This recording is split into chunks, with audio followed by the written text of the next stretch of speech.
Do you hear me now? Do you hear me now? Is it better?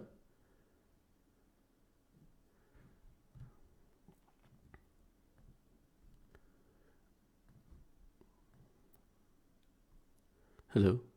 Yeah, you hear me. Well, sorry for that. I don't know what happened, but it seems that it works now. Sorry for this. Because I just talked to and nobody could hear me, I would just start all over again and say, hello, folks. Today is Tuesday, October 17th, 2023. My name is Todor Vladov, and this is the 7th episode of Keeping It Realistic.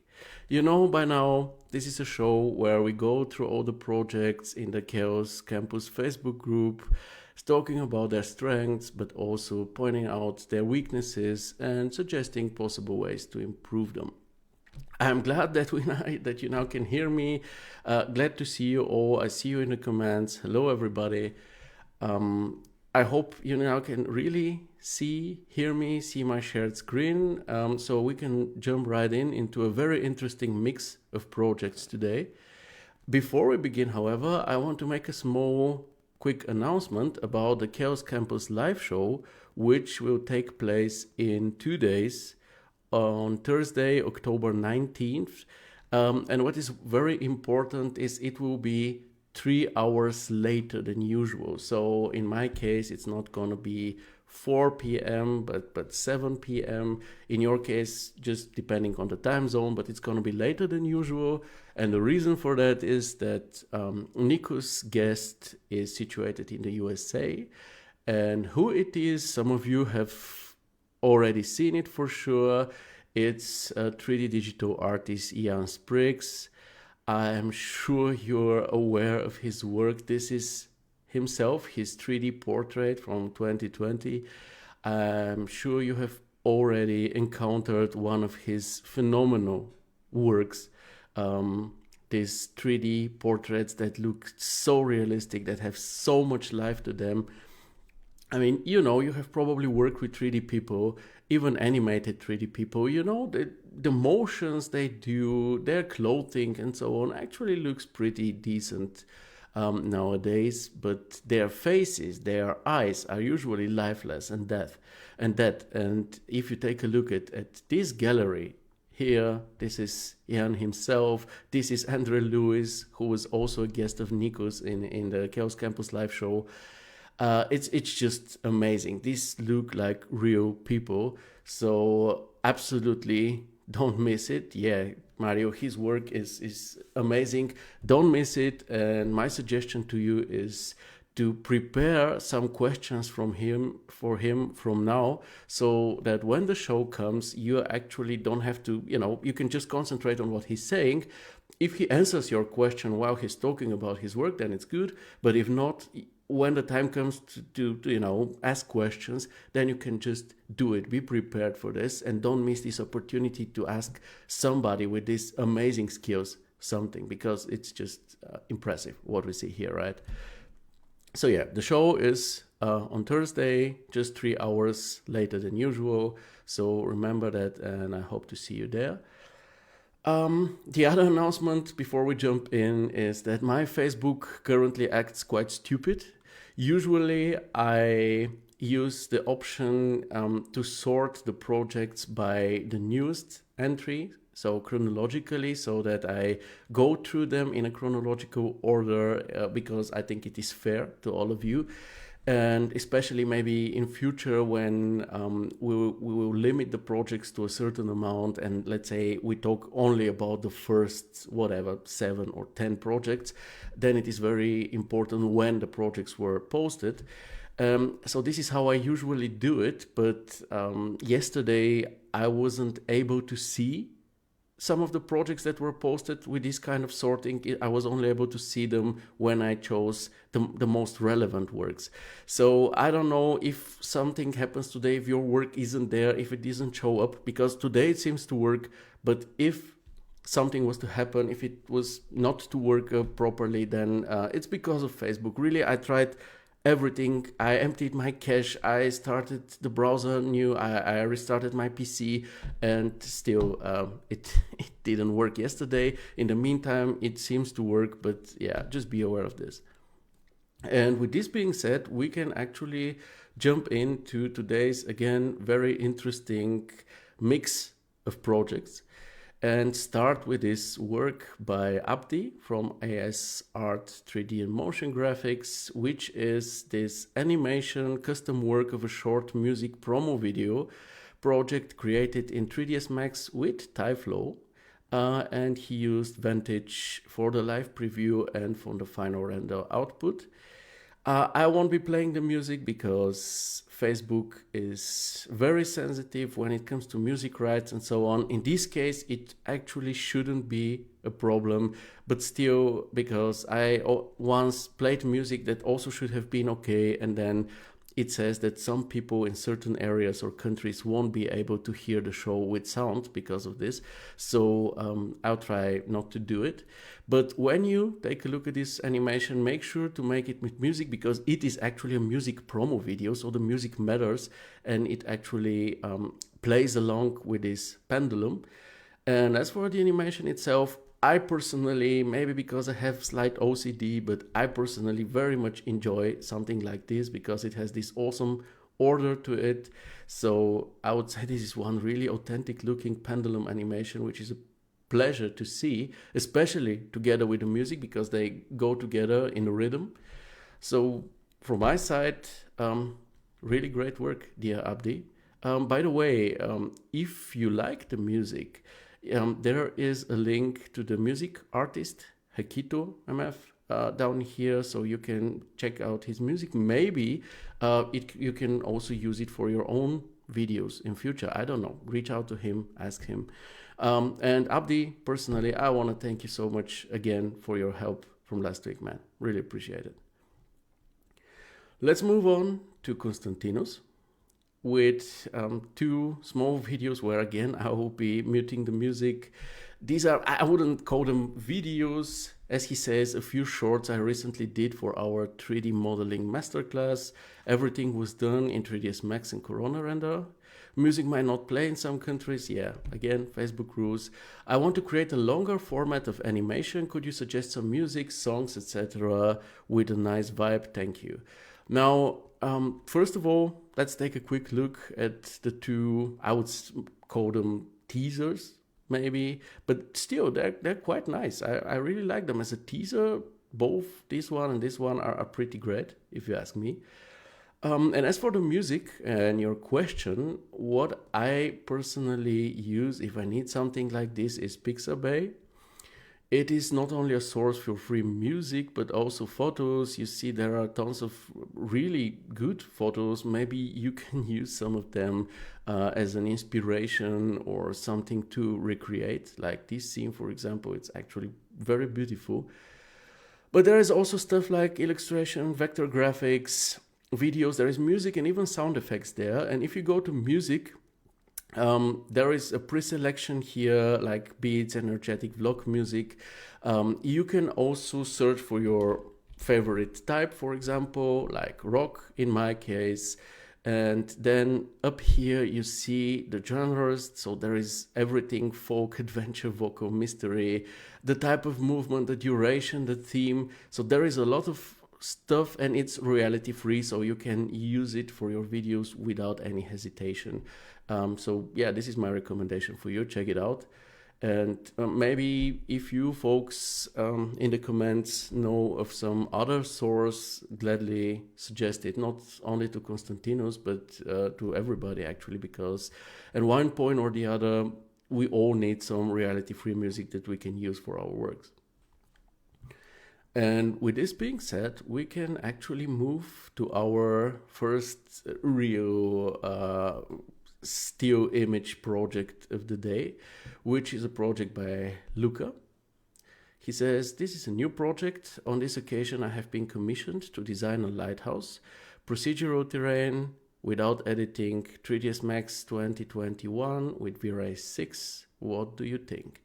Now, folks, tell me, what do you think? Gladly share with me in the comments how do you see this. Personally, I find it very interesting. I also like the description here. It is very informative. All the info needed is provided. The image itself in this format, this is something like, anamorphic, ultra widescreen. I find it to be, as a small Facebook presentation, very underwhelming, because what we see is this small stripe. So this is just an image one has to click on to view. But once we do this, I think this is one very interesting and moody project that I'm happy to see in this group, because it is kind of Archviz, but not in this classical way, like, the usual living room or bedroom, kitchen. It is something else, something very else. And I personally enjoy the mood of it a lot. It has this solitude atmosphere to it, which I like a lot. And the framing, this very ultra widescreen framing, only enhances this effect. So this, I suppose that this is the lighthouse, looks even more alone. The whole thing just screams solitude, which I think is very strong on its atmospheric and emotional side. Also, the scene is, as I mentioned before, that it is just something else, something interesting. It could actually be a scene from a sci-fi movie or some computer game, like the recently released Starfield, for example. Janne here in the comments says that it reminds him a bit of Space Odyssey, which is, by the way, a great reference. But in my opinion, it is also a bit of an issue at the same time, because Space Odyssey takes place on Jupiter. And this is something that I gotta admit, I also see when I see this here, when I see this scenery, is that it could actually be extraterrestrial. It could be some far desolate planet rather than something which happens on planet Earth, to be honest. And I don't know, maybe you are actually tasked with designing a lighthouse on Jupiter. I don't know that, but I assume it's Earth that your project is situated on. So, having your landscape look like this is a bit questionable. And when it comes to its if we take a closer look and the whole landscaping and the visual part of your work, I would say that the landscape quality is a bit of a mixed bag.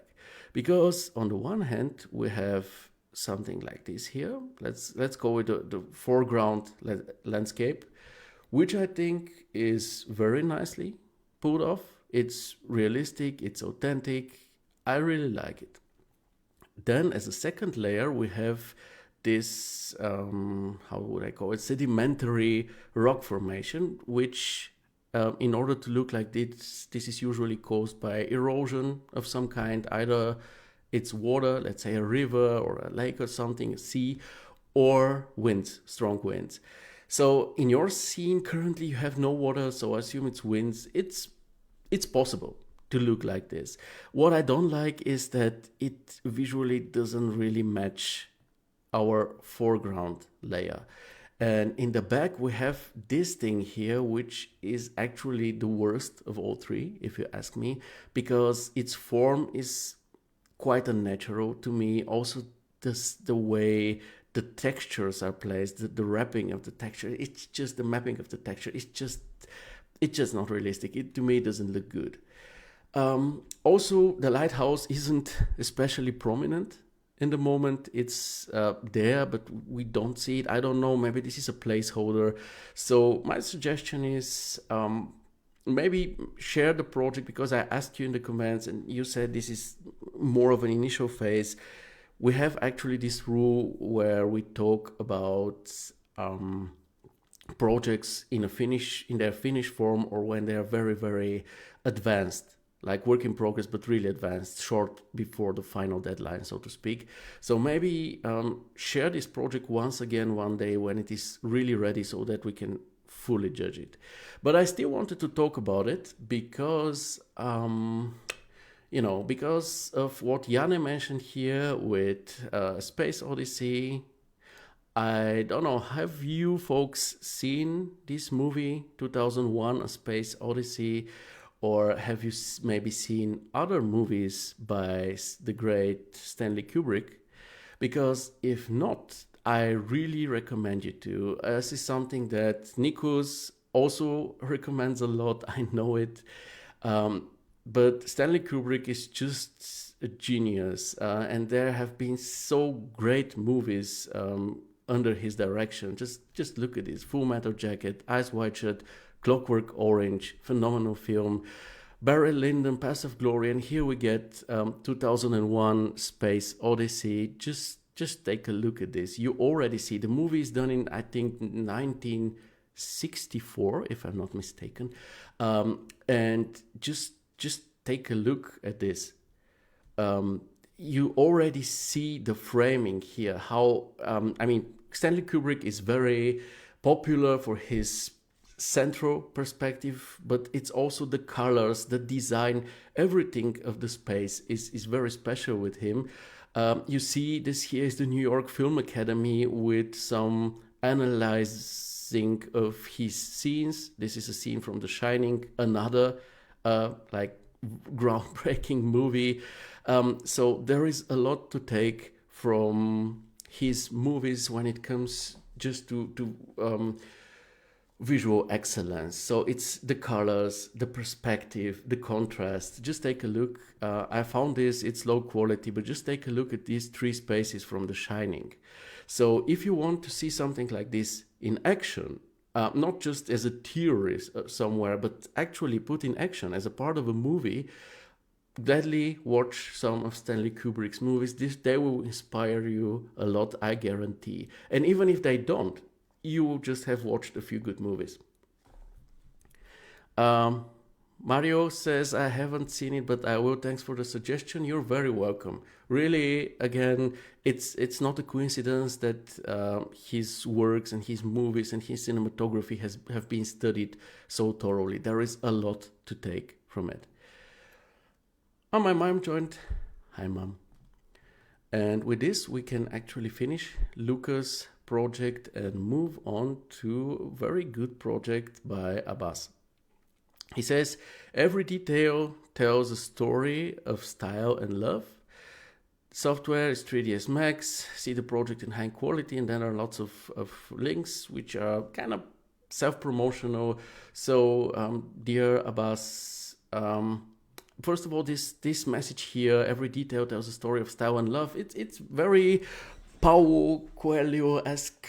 I personally don't know what you mean by it exactly. I mean, I understand the words, but it's a bit cryptic to me, to be honest. And then there is a lot of self-promotion here, to be honest. Too much for this group, if you ask me. So again, it is always okay to have your website linked or your Instagram or Behance, but don't turn this into a marketplace, okay? So, something like CGI Block 17 Studio would have been enough. Instead, you can share a bit more info about the project, for example, because we currently don't know if it is a commercial one or maybe an exercise, a personal exercise of yours. When it comes to the image presentation, however, I really have nothing to criticize because it is really good, in my opinion. The images are visually consistent. They just look nice, even as small previews. They have great contrast to them. They're nicely varied. So this is really, really good. So let's take a closer look. As first, we have this shot providing us with a view in the main area, I would call it, where we see this very special glazing here, because these are like two rows of pretty standard looking windows, but two rows of them make them look really special. Also, what I love is that you have put in the time to actually open some of them and not just leave them closed, because this makes the repetition less visible and it makes this thing look way more lively. Also, we see some cool architectural details. This is awesome.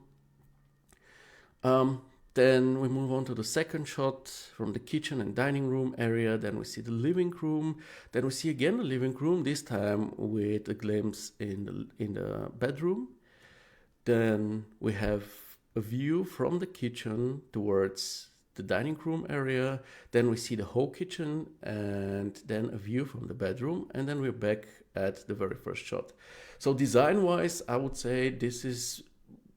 The whole scene has very clean and tidy look to it without feeling too sterile or too clean or like a catalog shot of a situation where nobody actually lives. It still feels lived in, just very tidy and minimalistic. Also, the design is nicely spacious. It has really interesting architectural elements to it. So yeah, it's a treat if you ask me. A few things about the design. First thing we see here down in the corner is that this whole dining table and chair set is very, very close to the wall, needlessly close if you ask me, because if we go back a shot, we see that there is plenty of space to move the table to the side so that it is not so close to the wall.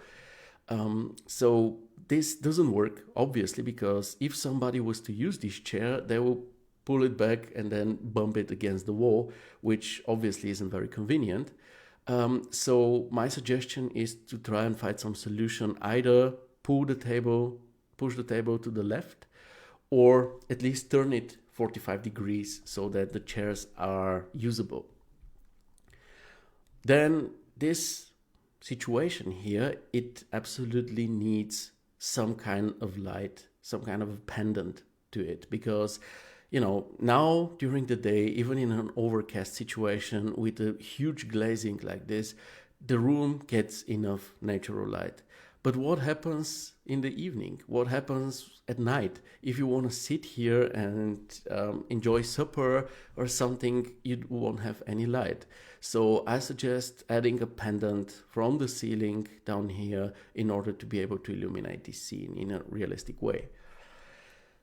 The lights here, these two, I find to be very close to the wall. If it's possible, push them a bit to the left. There still is some space visible here on the beam. So yeah, try to move them away from the wall.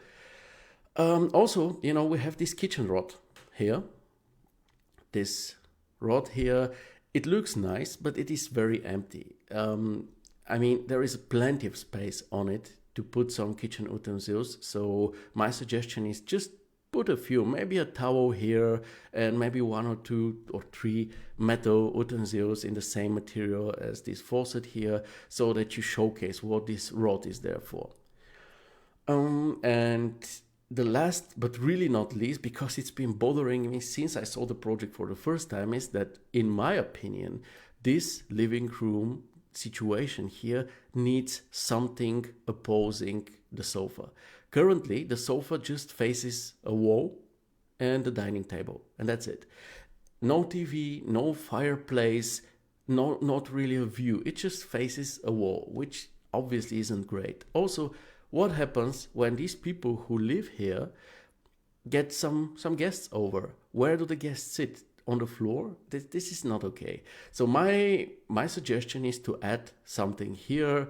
Maybe if you don't want something massive, even though you have the space for it, if you don't want something massive like armchairs, for example, I suggest something like a beanbag or an ottoman or ottomans, something small, something that doesn't take so much space but still is there and provides a possibility to sit on the opposite side of the sofa and get to conversate with people sitting here. Alternatively, you can go for an armchair that inspires its design from the aesthetic of those tables. So maybe something like this. This is the Joybird Miller chair. I think that a chair like this would also greatly fit in a situation like this. What do you guys think? Do you think it would be good, or do you like it the way it is? I'll continue with the modeling. The modeling and the assets look really good to me. I will tell you about the floor because I always do. These grouts are way too large. If you can drop a coin and it can fall into the grout and disappear, then the grout is too large. And let me explain it once from an architectural perspective why big grouts aren't good. You see, parquet, or even if it is laminate floor, it is made out of wood, right?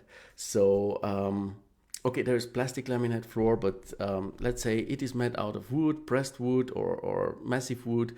So if you have such big gaps in the floor, and then you spill some water, let's say a jug of water on them, then the water will fall through these gaps and come underneath the parquet. And in the next moment, you cannot dry it up because it's water underneath the parquet. In order to dry it up, you have to remove the parquet, which is obviously too much work, so you won't do it. You are not also able to dry it, so what happens next is that it will probably just start, wait a second, I missed the word for this, it will start becoming moldy. And once you have mold underneath your parquet, you have to remove a huge part of it. So you actually need a smaller grout. I know a lot of artists do it for visual purposes so that the grout is nicely visible even in the distance, but this simply isn't the way this parquet will look like, most likely. So, and the next thing when it comes to the modeling is something that I saw here. If we take a closer look and zoom in a bit, you will see that some certain grouts are visible here, here, and here. So it looks like your box modeling. Now, generally, this mustn't be a bad thing, but if you listen to me, I really recommend that you try to work with complex editable poly objects, because especially when it comes to more difficult textures or curvatures or ambient occlusion maps or I don't know, displacement, continuous textures, then the box mapping certainly won't work. Other than that, material wise, everything looks fine to me. The materials are very distinct. Every material acts in a different way. What I don't like as much is this carpet material. It looks kind of flat, so maybe give it some further displacement or maybe some hair and fur.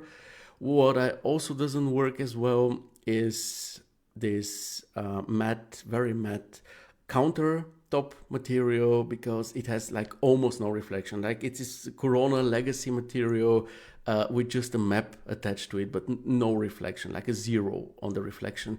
And it makes it kind of unrealistic, to be honest. Lighting wise, the lighting is really good. I really like it. Everything is sufficiently lit in a pleasant way without areas being overexposed or too dark. So this is really awesome. The only thing I saw was this thing here, and I'm not sure where it comes from. It looks like you have hidden rectangular lights here, and as they don't have directionality, they just are presented also on the wall, but maybe it's also some reflection or some type of light coming from the windows. Cannot really say.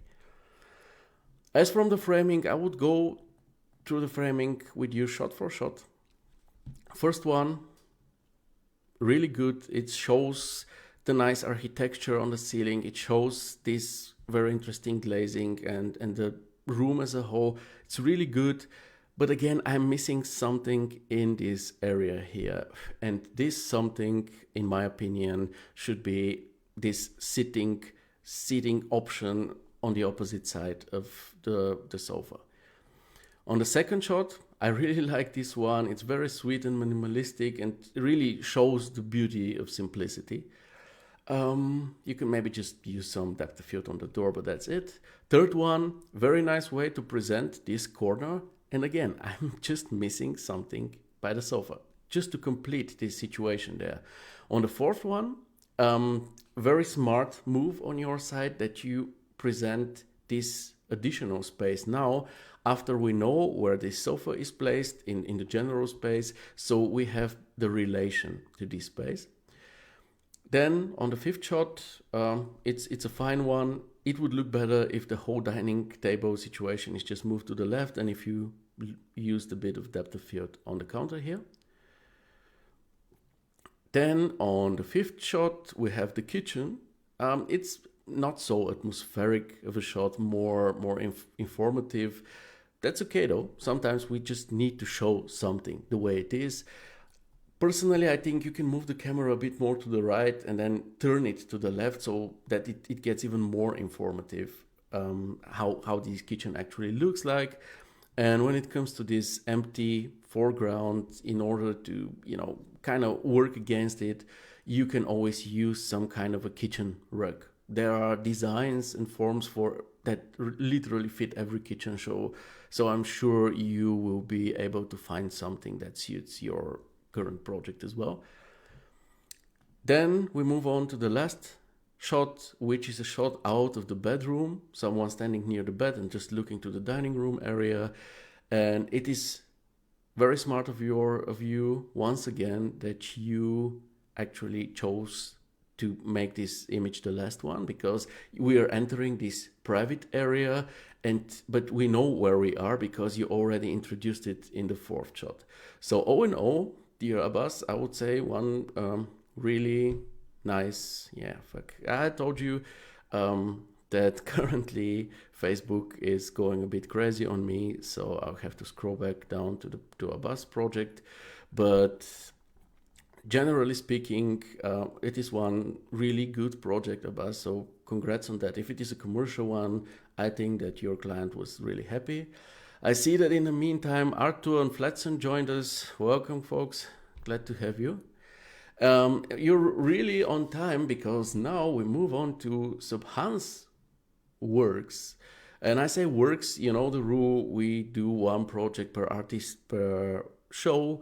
But so in this case, I won't be making an exception, or I'll be making a small exception, because I will mention these three projects that Subhan submitted, because they actually got a lot of attention for very different reasons. So let's just jump right in and see what Subhan has to share with us.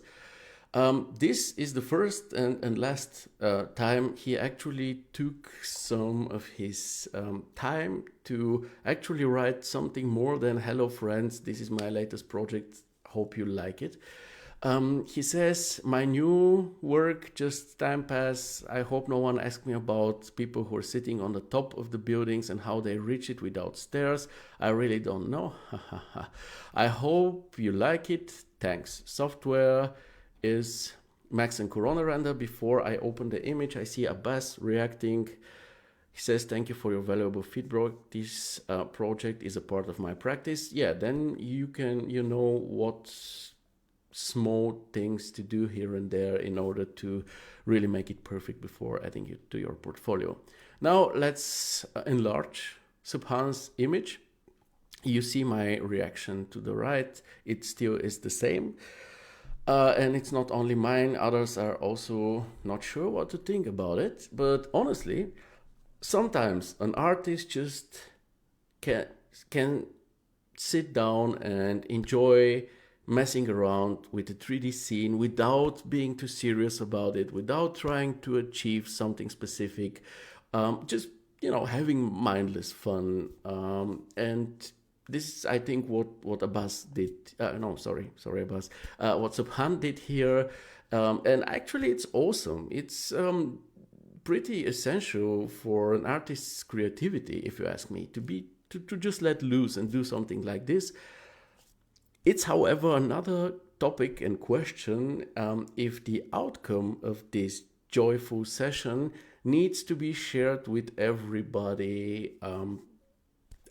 Everybody has their own opinion on this.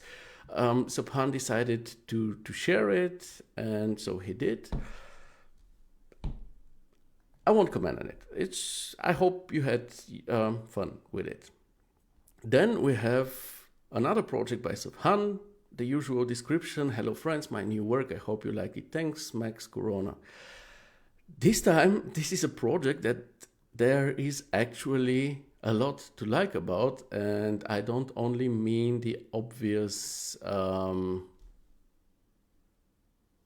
you know, form of the building. It's that it is actually pretty good.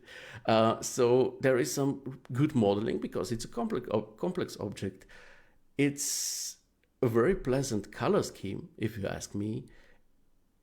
We have great moody lighting, especially in combination with the environmental effects, the distance fog here. We have really decent scattering, nice framing, natural framing, and then also good use of depth of field and even motion blur, if I'm not mistaken. So probably this is really your best exercise so far. And of course, it was very motivating for the group members with questions like, is there a fountain on the top, and so on. I'm glad we are such a lovely community with a sense of humor and on the same wavelength.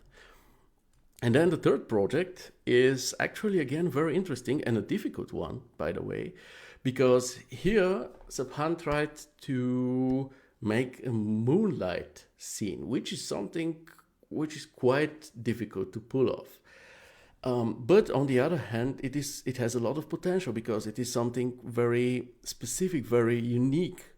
And honestly, I think, dear Subhan, that you are actually on the right path with your general approach, because what it seems like you did here is you let the moonlight illuminate your surroundings, and you illuminated your building with artificial, strong, warm light for it to stick out, which is, in my opinion, the right approach in this case.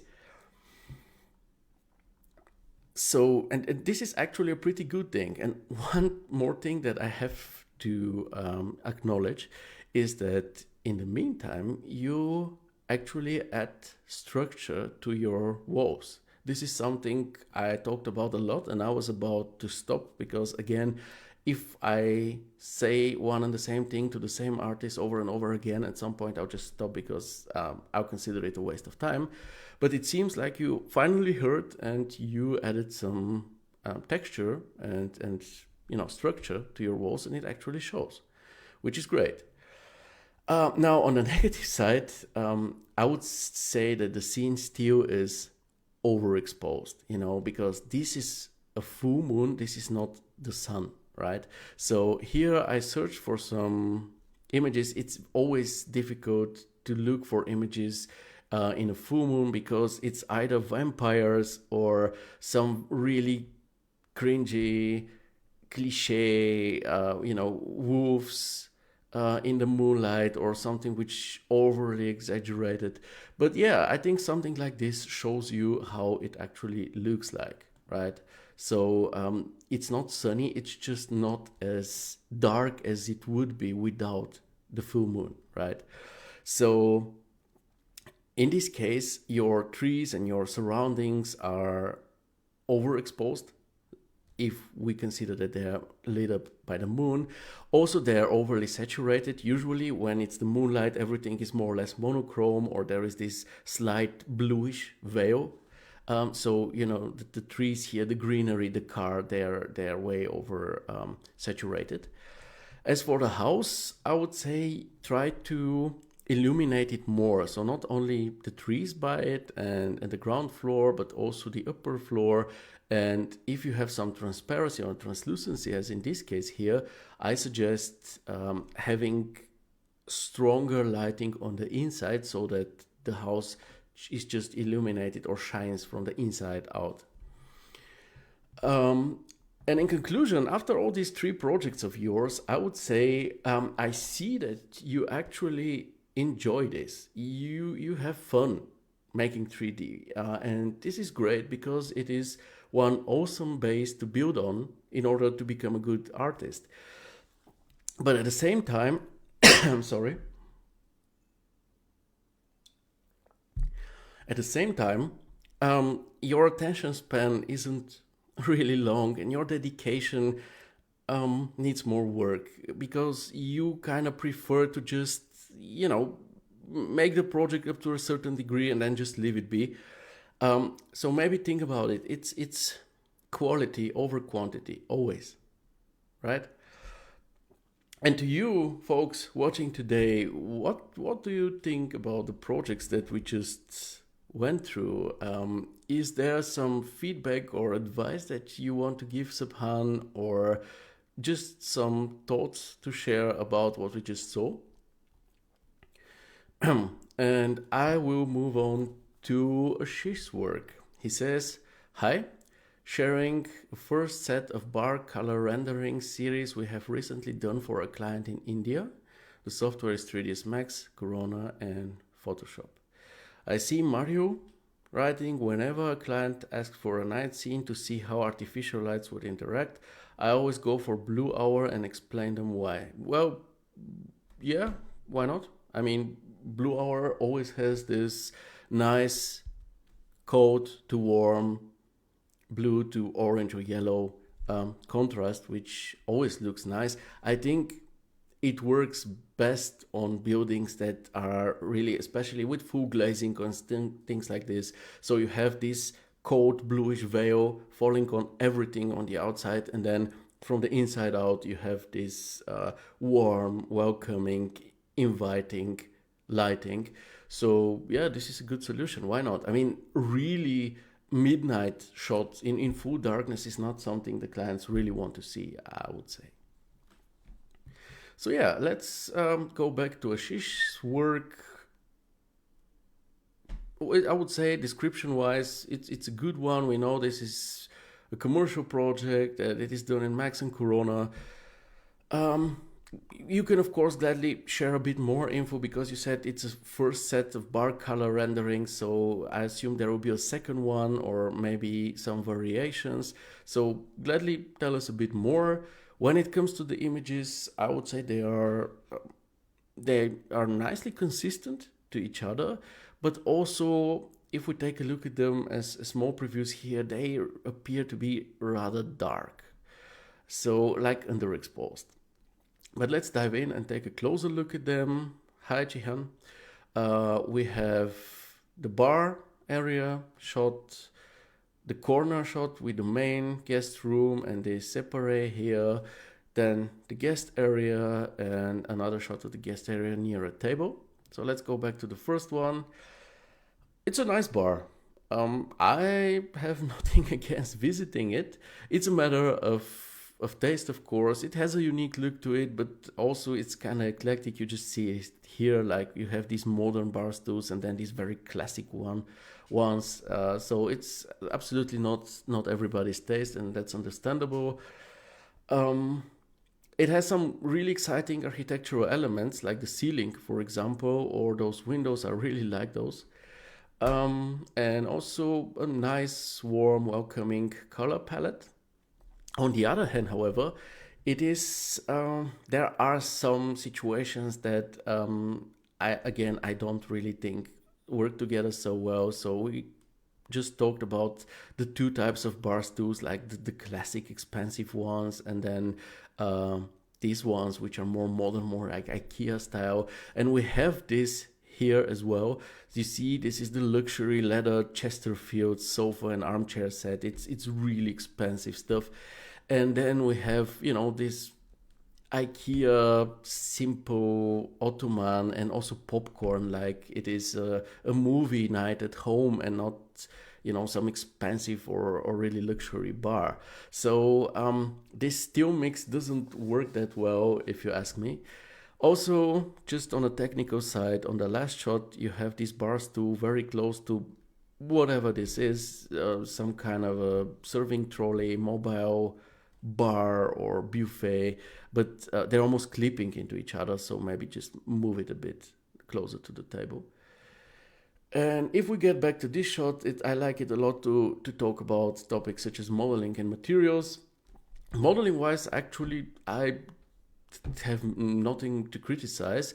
Material wise, it's a bit of a mixed bag. So generally the materials leave a good impression. Nothing looks really bad or something. But first of all, there are too many of them. I just let them count. Like we have this sandstone here, then we have the polished wood, we have this, whatever this is, weathered concrete, we have this ceiling, which is like the acoustic panel, fabric, whatever. We have the leather, we have the floor, the matte floor tiles, we have the fabric on the chairs, we have the wood on the tables, the brass or gold on the lamps, and the glass on the lamps. And we're not really done, because we also have this type of wood as well. We have this turquoise. So it's that there is no clear color scheme to this project, which makes it look kind of messy and disorganized. Also, I would say this acoustic ceiling, it's probably a good decision when it comes to functionality in real life conditions, but it is also makes the whole thing partially look like an office, to be honest. And also, not all materials really look good. Like this thing, whatever this is, maybe this is not weathered concrete, but some kind of painting technique. Whatever this is, on the walls you have horizontal mapping to it, and then on the columns, vertical mapping. This doesn't really look nice, in my opinion. The stone wall texture looks kind of flat. Yeah, I mean, I think you can work more on the materials, and especially on establishing a very clear color and material scheme. Lighting wise, the lighting doesn't look bad. If you take a look at it, it's not bad, especially in this guest area. But at the same time, the shots just feel underexposed. Like there is not enough light to them. And if it was just some underground bar or something, I would understand it partially. But in this case, you have actually pretty large glazing. So I think that the whole scene should be just brighter. On the last shot here, I think that framing wise, because the framing otherwise works, on the last shot, however, I think that there is too much empty, boring space to the left. So if I were you, I would probably cut it off and try to show more on the right. So, something like this. And gladly use depth of field on it. And not only on this shot, but also on the first one, because there are these chair, armrests, backrests that are still visible. Use depth of field on them, as you did here, which is very nice, by the way. And in conclusion, nice commercial project. Just again, work on establishing a color scheme and try to reduce what you currently have, because it simply is too much, in my opinion. And then we can move to Jhon. I hope this name is pronounced like this, because every time I see your name, dear Jhon, I think that you just misspelled it and you have put the H in the wrong place. I hope I pronounce it somehow correctly. But let's see what you have to say. And this is, hi, I want to share this project. Successes, blessings, and keep rendering. Nice wishes. So it seems to be a commercial project designed by, I cannot pronounce it. And the visualization is done by you in Ecuador. I will refer from singing Ecuador. You all know this lead. It's just awesome. And once you have it in your mind, you cannot not think about it. But so presentation wise, it's a good description. We don't know the software combination that you have used. It would be nice if you could share it, as well as maybe a bit more info about, the project as a whole. I think with every project that we work on, there are always things about it that are maybe interesting or complex or something that is difficult to us. And especially in an educational community like this, let us just gladly talk about it, okay? And when it comes to the image presentation, I think the images look nice together. Even though it's one exterior and one interior, they still visually belong together, if you ask me. It's just that on the first shot, the automatic Facebook cropping isn't particularly in favor of your image, because it shows like 2/3 of empty sky, and then the building is cut down here. It obviously looks way better with the interior. But let's take a closer look and see. Oh, I see Vasilis just joined us. Hello, Theo, and my greetings to everyone here. Keep up the great work. Hey, man, glad to see you here. So let's continue. We are talking about the design as a first point as usual, and design wise I really have not much to add here. I mean, obviously the form of this building is a matter of taste, but when it comes to design I mostly talk about if everything makes sense, if it's just good or not. On the outside as well as on the inside, everything makes sense to me. In this particular case, I really like what I see. It is some nice, sweet, small house design that I really enjoy. The only thing which is more of a question rather than an issue is that this driveway here seems to be rather short. So I'm not sure if a car is able to fit there, but maybe it is also not supposed to. Maybe it's for, bicycles or motorcycles or something like this. But it's a small issue, obviously. Other than that, the modeling looks really good to me. I really like the attention to detail in this work. You see here the baseboard and then the framing made not out of single geometry but out of separate parts. You see it also on this very small grout here in the corner. Then you see the grouts in the kitchen. It just shows attention to detail. Same on the other side. Everything just looks like it makes sense and is you have just put in the effort to make it look good. Your assets look fine as well, in my opinion.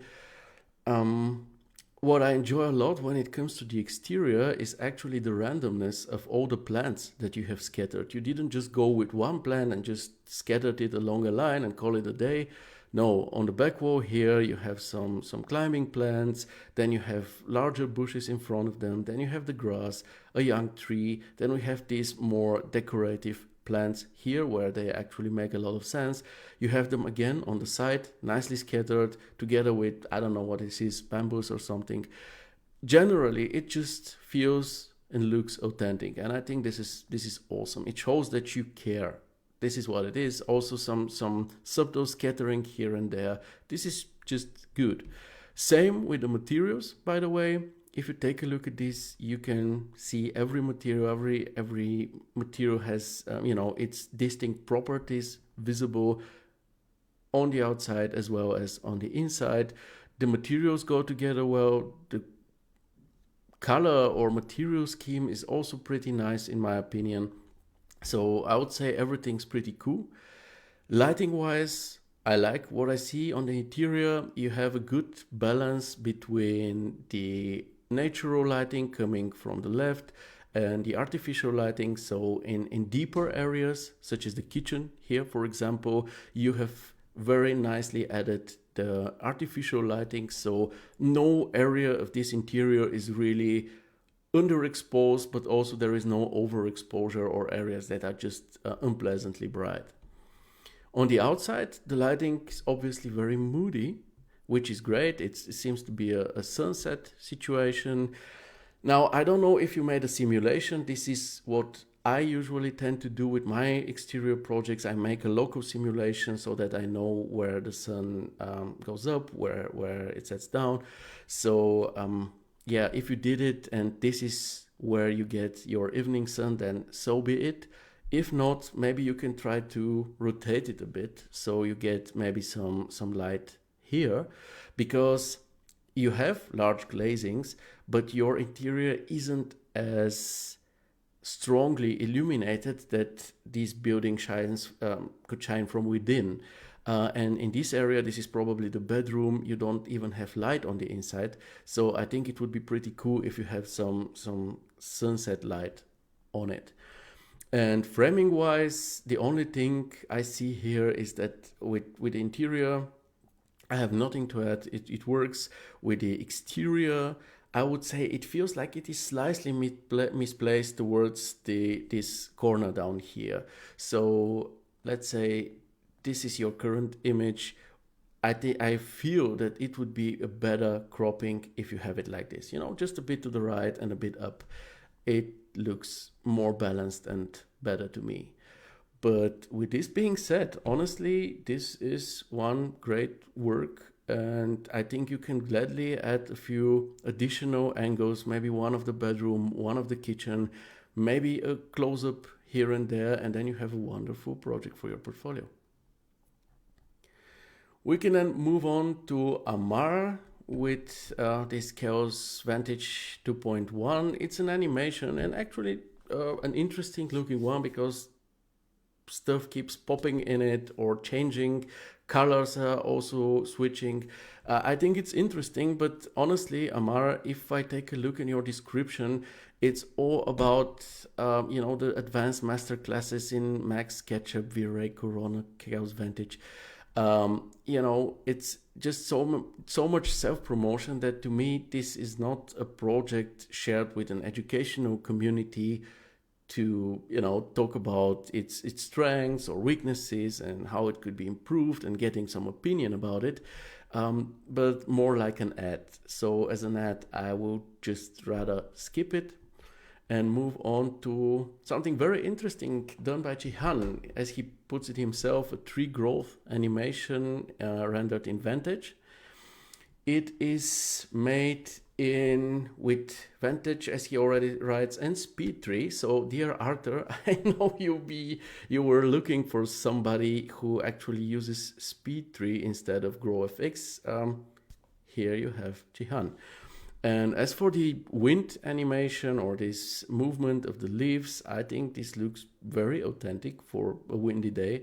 So, dear Jhon, if you feel like it, and if the people in the comments maybe also like to see it, I think it would be awesome if you made a small tutorial on how you made this, how you let this tree grow from scratch and then animated its branches and leaves. It would be just awesome if you were to share this with me. Yeah, I have a good memory, Art. Oh, and I see Abdi joining us. Hello, man. Yeah, and talking about him, he shared with the group this Vantage Update 2.1.1, which is out now. So I know a lot of you are actually using or seem to be using Vantage in the meantime. So if you haven't already, check the latest update and see if it makes your work easier in a way. And we can then move on to Flatson, and continue with the topic of animations. Flatson says, hey guys, this is my recent personal work. I did it to study and practice Enscape, which is the software I'm learning. This is my first render and video in Enscape, and I really like the results. If you notice anything strange in the video, it is because my video card was unable to do the calculations perfectly in this version of Enscape. Software used is SketchUp and obviously Enscape. Feedback is welcome. I hope you like it. As usual, very good presentation by Flatson. First of all, very interesting to hear that you're learning a new software. I'll gladly share why you decided to do so. Also, what is your experience with Enscape? Do you enjoy it? Does it work out the way you imagine? How does it compare to, let's say, Corona or V-Ray animations, for example? I haven't tried it out, to be honest. To me, from what I've seen, it looks a bit like, I don't know, maybe an alternative to Unreal to some extent. But again, I'm not an expert, so gladly share a bit of your thoughts about it. Let's then maybe dive into this scene and just talk about it from the perspective of this still image first.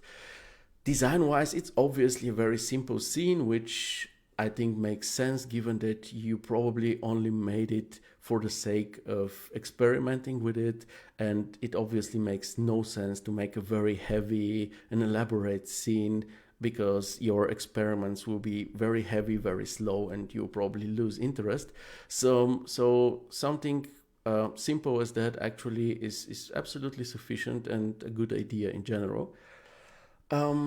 It's still quite elegant though. I'm not sure how much sense it makes because, you know, you have these full-blown chairs here, but a table where you can mostly put your coffee or tea on, you cannot just sit there to eat, for example. But again, other than that, I think that some of the proportions are a bit off, especially when it comes to this oven here. First of all, usually an oven is placed directly under the counter and not as low as you have depicted it here. Second, it seems to be kind of too small. It usually should also fit between those grouts here to the left and right. So maybe check the positioning and the size of this oven. Gladly check references for that.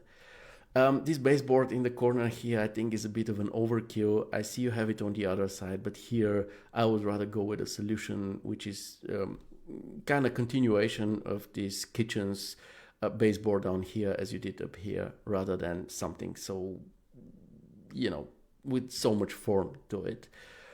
The parquet pattern is kind of strange, if you ask me. It doesn't look very natural to me, but maybe something like this is done and I just don't know of it. And this vintage stool here kind of doesn't fit the scene that much, if you ask me, but maybe this is a matter of personal taste. Modeling wise, it's okay. It's again not much, but it's sufficient. The left side seems like you gave up on it a bit, because here you have some growth on these cupboards up here, but on the side there is none. So it seems like you make the growth only for the front, but it's not an actual door here. And then when it comes to the lower boards, you just completely gave up on them because they don't even have a grout.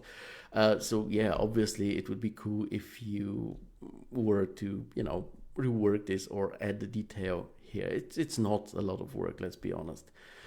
Same with the materials, they look nice to me, but again on this side you seem to have forgotten this terrazzo material. And as for the parquet material, again, maybe I'm not used to it, but it looks kind of strange to me. It looks like wood which is used for maybe planks or for, you know, as the fronts of these cupboards here, but not for the floor. But I know I'm not an expert on parquets. And framing wise, it's very interesting because it's a very tall image. So an extended portrait aspect ratio. And it's actually very important that you have these two spotlights on the ceiling here, because without them, the image will just, this part here will just be very much, just too much. So here is the image with them, and here is the image without them. So you probably see what I mean.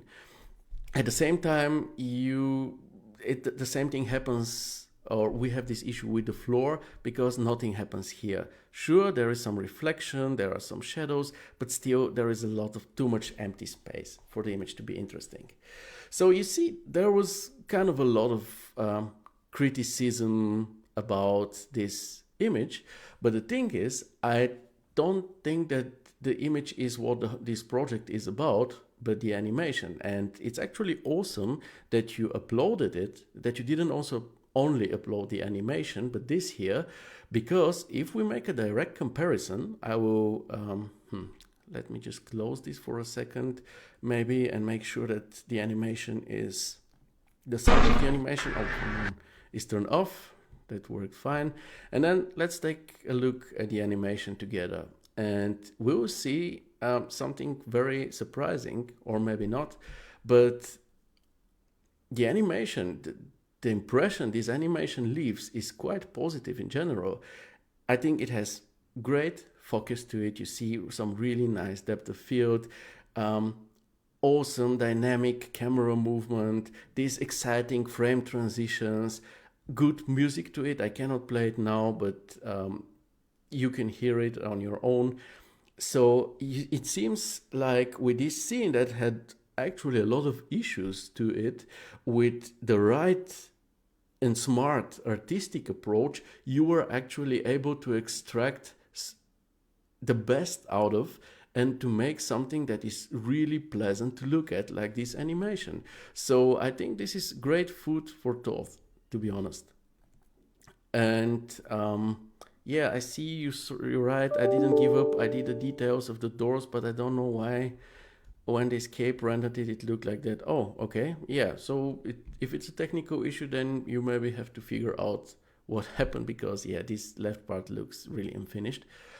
But other than that, I think it's one really great, smart exercise. And yeah, gladly share with us how you feel about Escape. Does it work as you wanted it, as you imagined? Is it easy to learn? Just, yeah, educational community and so on. Just share your thoughts and impressions with us. And also the others that do it, how is Escape? Again, I haven't used it. Gladly let me know how it is. And in the meantime, I will move to Ylli with his exterior renders he did for a competition project located in Vlore, Albania. Presentation straight to the point. It's I would gladly know more about the software used, especially in this case, because I personally feel that there is a lot of parametric stuff involved in the making of these images, and I would gladly know which one it is. Also, as it is a competition, always gladly tell us a bit more about it. What was let's say the reason for this competition, and just a bit more backstory. As for the images there and their presentation, I think they look very interesting. The buildings are obviously something else we don't see every day. The images have nice lighting and contrast to them. It's just that we have like 5 images visible here, but only 3 actual different angles because of these repetitions, which makes for a slightly dull presentation. So maybe it's a matter of taste, of course, but maybe share the day images because you have different angles to them, and then the evening versions of them. But let's dive in and take a closer look at the images. Again, it's some exciting architecture, if you ask me, not something we see every day. It also makes really nice contrast to these very green, almost wild forest surroundings. I really like that because these buildings are very urbanesque in this case. Also, very, very nice evening shots with great mood to them.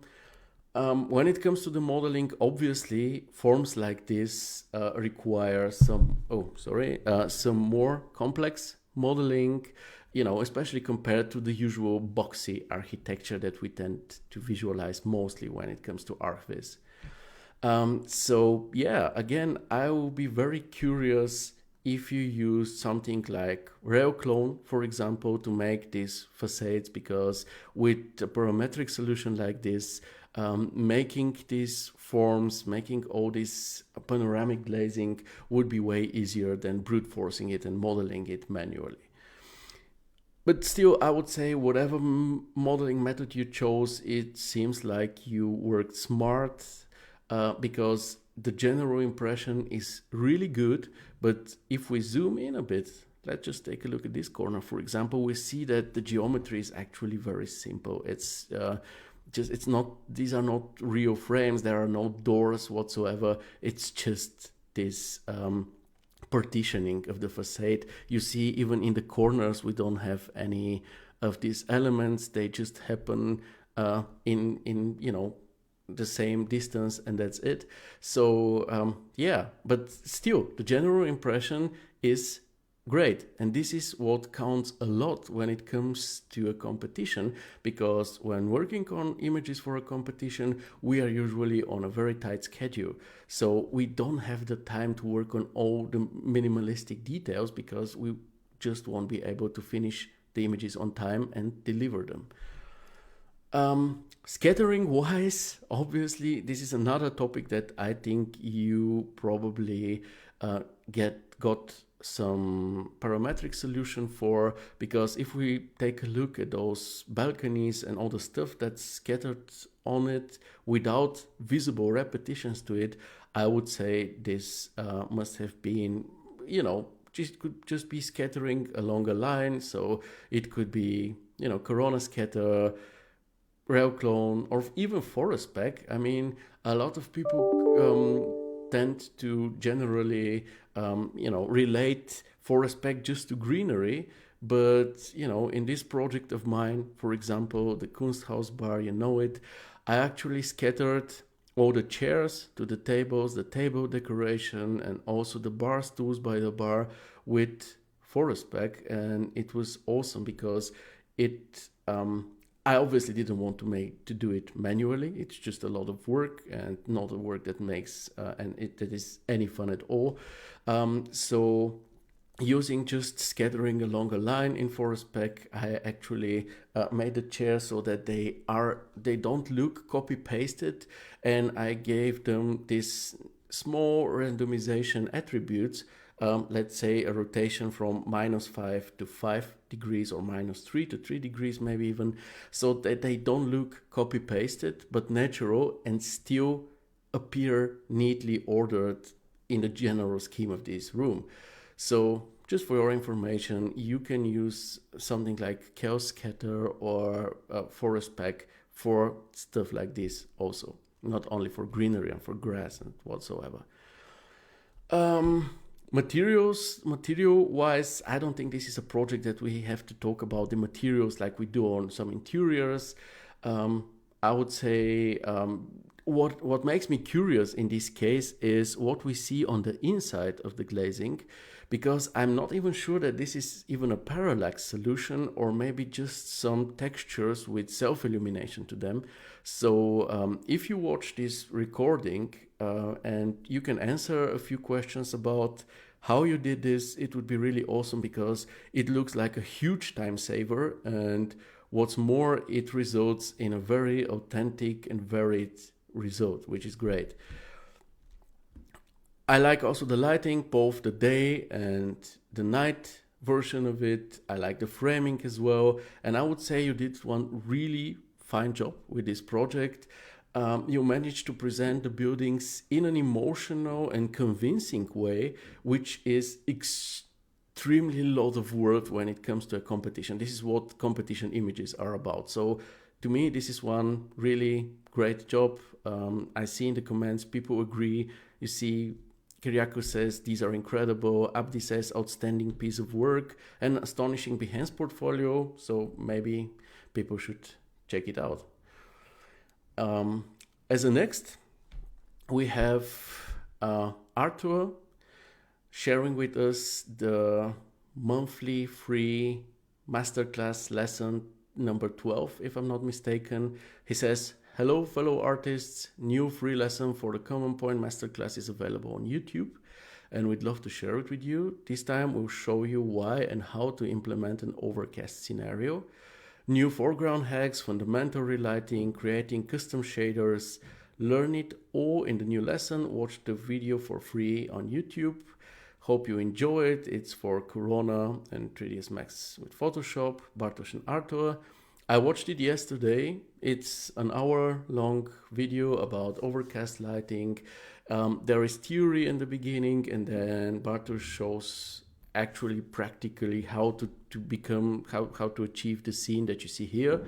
And there is a lot of information, tips and knowledge given to you for free here, so absolutely don't miss it. And as usual, big thanks to Bartosz and Arthur for sharing their knowledge with us. And by the way, Arthur, it says somewhere I saw that it says that it is overcast lighting part 1. So are we expecting part 2 anytime soon, next month maybe? Then we have another project by Abbas. We already talked about your work, you know the rules. We can still quickly go through the images because they're a pleasant look in general. I like this. It looks kind of like architecture I would expect from a house somewhere in the suburbs maybe, but looking out of the windows, it seems to be in some multi-story apartment house, which is kind of strange and unexpected to me, if you ask me. But other than that, it's a really pleasant project to look at. We have Vasilis in the comments, so you cannot have a lamp without, especially one which is turned on, without a cable to it. So please add a cable. And other than that, it's pretty sweet. Maybe you can work a bit more on the framings here. I don't like how this image is cut down in this lower part at the bottom here.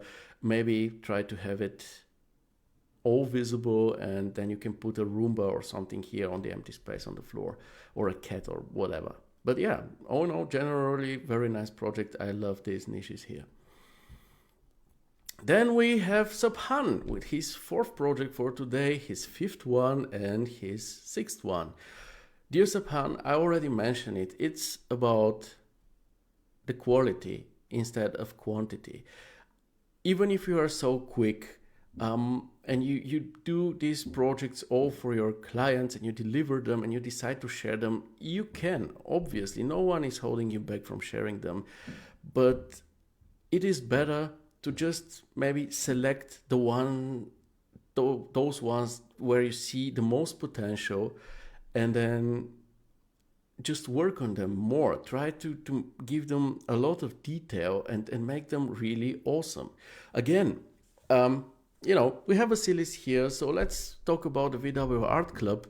I see some artists there who are really, really good, exceptionally good, who tend to maybe share a work once or twice a year, but when they do, it's just like a awesome work, and they get a lot of positive attention. They can even become, with one shared work, they can even become artist of the year or one of the 10 best artists of the year with it. So again, think about the quality. Work on your images, show them to maybe friends or relatives. We also have the group chat of the Keeping It Realistic show. Share them there, ask people about their opinion, and just work on them until you reach a level where they are just almost photo-like, until everything about them is perfect, and then share them instead of spitting out 20 images per week, because nobody gets impressed by that, honestly. And then we move to our last project for today. It's done by Seraphim. He says, hi, here I share some study images done in Max, Corona, and Photoshop. Good description, straight to the point. We know the software combination, we know the project type. Gladly maybe share a bit more info or what you wanted to practice with those study images. What was the main goal of them? To practice lighting or composition or whatever. Just share it so that we can maybe talk a bit more about this. Other than that, presentation-wise, this is always the first topic that we mention when it comes to this live reviewing of projects, is how they are presented here. Presentation-wise, I like how the images visibly belong together, but maybe they're also a bit monotonous, like too monotonous. And the second one also is kind of too dark to visually fit the other two. Let's take a closer look. We have the living room scene with viewing the dining room and this entrance corridor in the back. We have the dining room table and a close-up on the coffee table. Design-wise, the design works, seems comfy, coherent. This sideboard here appears to be rather large to me, because if you take a look at this situation here, it seems like you have quite a narrow passage between the dining table and this sideboard here in order to enter the living room, which, there is enough space for the dining table to just be pushed to the left. So this narrow space here isn't like a good design decision, in my opinion. Other than that, there is not much to say about the design. Modeling seems to work, nothing to criticize. Assets look good as well. The materials, same as modeling, they work. Generally, on the topic of materials, I find, as I mentioned it in the beginning, I find this color palette to be kind of too monotonous, like almost boring monotonous, because nothing really sticks out in a pleasant way. Generally, this mustn't be a problem, because let's take a look at this example. Here, you see it's just different nuances of beige. It's just monocolored, right? And still, everything sticks out nicely. The reason for that is the lighting. So let's get back here and take a look at your lighting. And we see that here we have the worst possible case. You have the camera and the lighting, the key lighting is coming directly from behind it, which is just bad because it makes the whole scene look flat.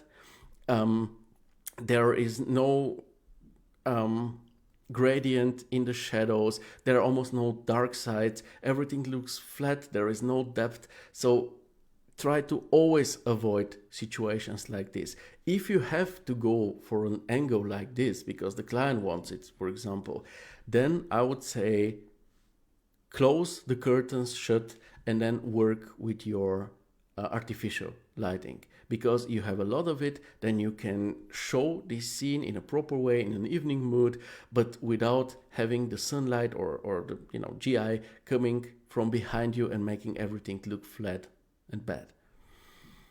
As for the second shot, framing wise, it's okay, but it is very underexposed. You see, we have two pendant lamps here. They actually should be sufficient to light up this whole scene, but you see everything is just too dark. So this obviously is not okay. This is how it is in the moment. This is how it should be if it was better, but you really need to work on this, on the lighting of this angle or this shot in order to achieve properly exposed image. And here we have the last image, which luckily is also the best one because it has some nice depth of field to it, and this time the camera, the main light source isn't behind the camera. There is a certain angle to it, which results in us having a nice gradient from bright to dark. It's still kind of overexposed here in my opinion, but still this is the best one. So take this one, take some references like the one that I just showed you here and try to work with them for your exercise to make it better. You already have a very solid base for playing around, fooling around with different topics from color to shadows, light, composition. So maybe do some reading on the topics of color contrast, lighting and framing, and I'm sure you can extract better final images out of this project. And with this, we are by the end of this show. We have again managed to make a show not longer than 90 minutes, 2 times in a row. I think this is pretty great because the shows were getting longer and longer with every next time. So I'm happy about this 1.5 hours.